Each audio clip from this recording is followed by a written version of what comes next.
We are focusing on 1954 this morning, which was a big year for the Miss America pageant. It was on live TV for the first time, and 27 million people tuned in to see Lee Ann Merriweather win the crown.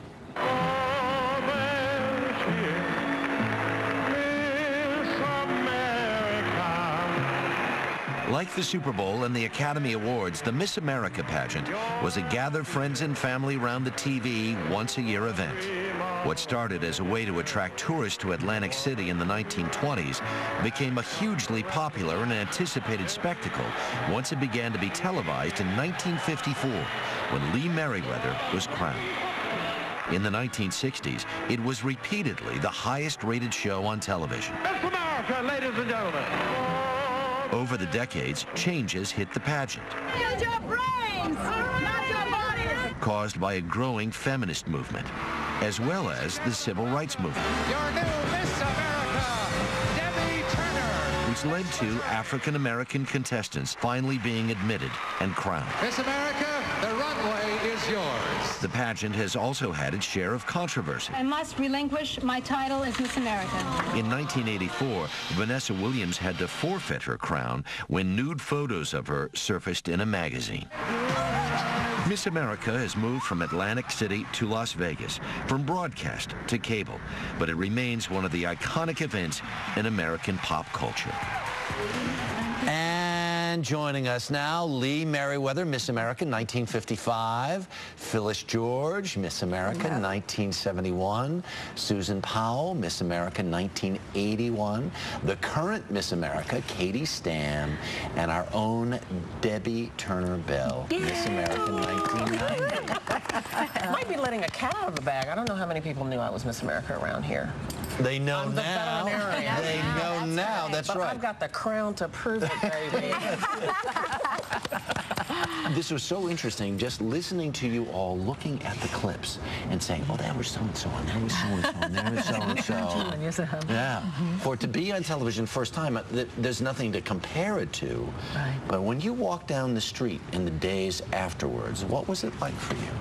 It was amazing that so many people did watch the show, and they did recognize me. Now it's a totally different story, but No, it's not. No, it's not. Well, that's very You're a sweet. star in film and stage.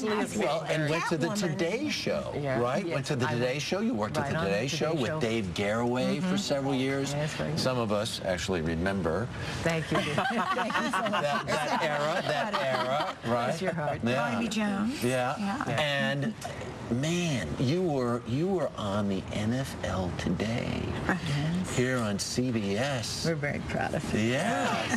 I mean, no women were doing anything. Don't make me cry, Harry. with sports, right? No, it was Huge. way early, like 73, 74. Yeah. I did it for 10 years. Yeah. Got married during that time and had 2 children during that time. And people are still, I still can't believe I did it back then. What was I thinking? I need to pay the rent, I guess. I don't know.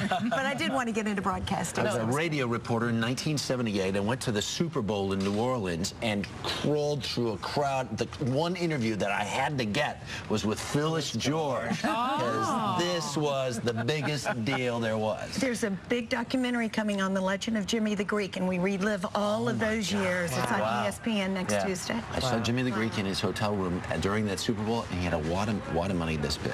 And a bunch of gold chains around his Yeah, neck. exactly right. All right, let's go. Let's go. Susan, I remember when she was crowned. I was sitting at home, and she sang the telephone aria. Is that what you call it? Incredible, incredible voice. Still sings to this day. She's one of the earliest Miss Americas. She is really outstanding. I mean, what a voice comes out of this little body.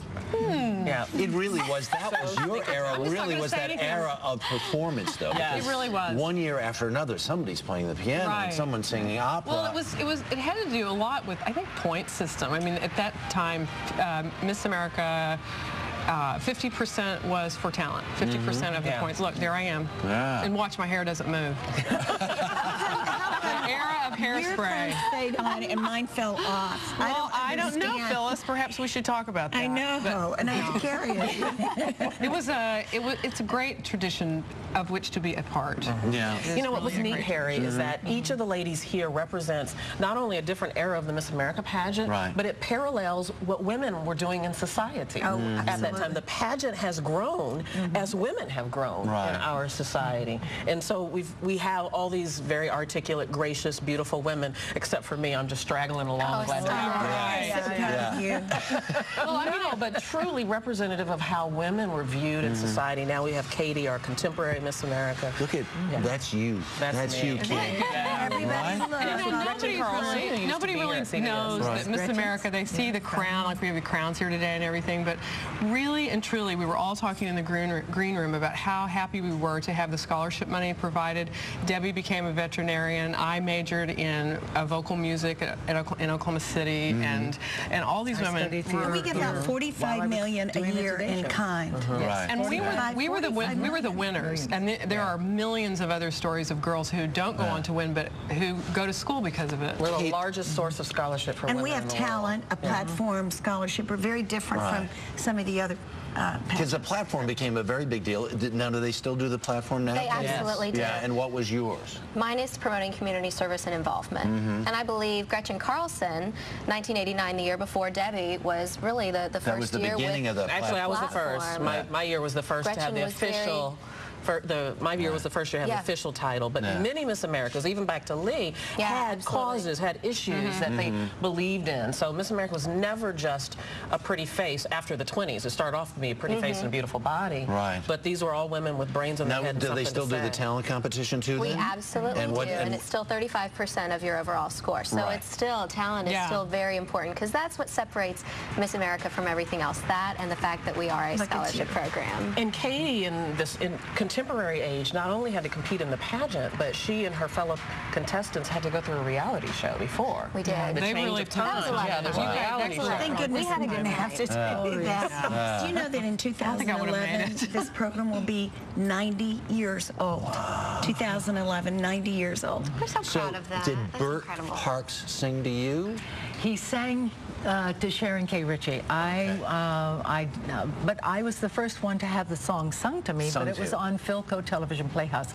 I was given the opportunity to be on the golden age of television right toward the end of it, and they had written a show for me, Run Girl Run, and then they wrote another one, The Miss America Story, and okay, any guesses as to who sang the song to me on the show with The Miss America Story? Oh, Bob Hope.